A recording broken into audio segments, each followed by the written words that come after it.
There's been an explosion at the office of Thisday Newspaper opposite the Jabi Motor Park in Abuja.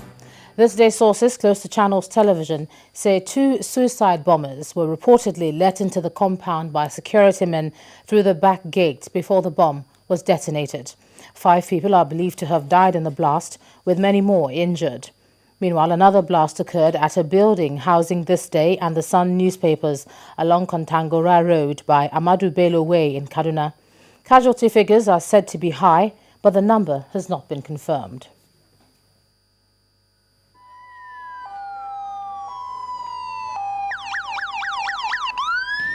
Emergency workers and security operatives at the Thisday office in Abuja attacked by a suspected suicide bomber at 11 a.m. in the morning. The suicide bomber drove into the newspaper premises in an Isuzu sports utility vehicle and rammed into the press area of the building. Security officials had a tough task keeping angry and curious mob away from the scene. Officials searched through the wreckage for trapped victims or their remains. There was shattered glass everywhere from doors, windows and cars parked in the premises. There were also some blood stains on the floor. In January this year, we had the security report, right, of the threat of Boko Haram to attack us. So we met and I said, okay, we blocked that entrance and now started using this back gate here. The roof practically caved in, while firefighters tried to put out fire from a large generator that burst into flames after the attack. This does not look like a newsroom anymore, but it was. The damaged desks and chairs bear witness to the fact that people, lots of people, worked here on a regular basis. But many of them were not in the office at the time of the attack. Here is what is left of the black sports utility vehicle driven by the suspected suicide bomber. 2 security men, the suicide bomber, and 5 of our support staff are injured.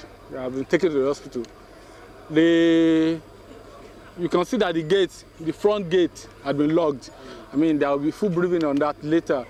And we put a vehicle there. Then the gate at the back too was locked. And the security men were there. The suicide bomber came in a jeep. They opened for them because we can't ask the security men now because they are dead. We can't find out why they opened the gate for them. The guy entered with his vehicle and then rammed his vehicle into the gate and exploded. We have to be conscious of our surroundings, observe things closely. Those things we suspect that might be used as a projectile. This young man, Samson Oliver, a worker in the press hall, was asleep after working the night shift when he heard the explosion. He said 4 of his colleagues were injured. And the joy of this woman could not be contained when she found her relative who works for the newspaper unhurt. Neighboring buildings were not spared.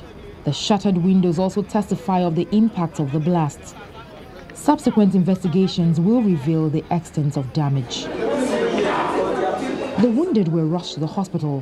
One of them, a private guard with the newspapers, is in critical condition at the emergency care unit. But one of them, who suffered minor injuries, gave accounts of the incident. I thought it was a joke.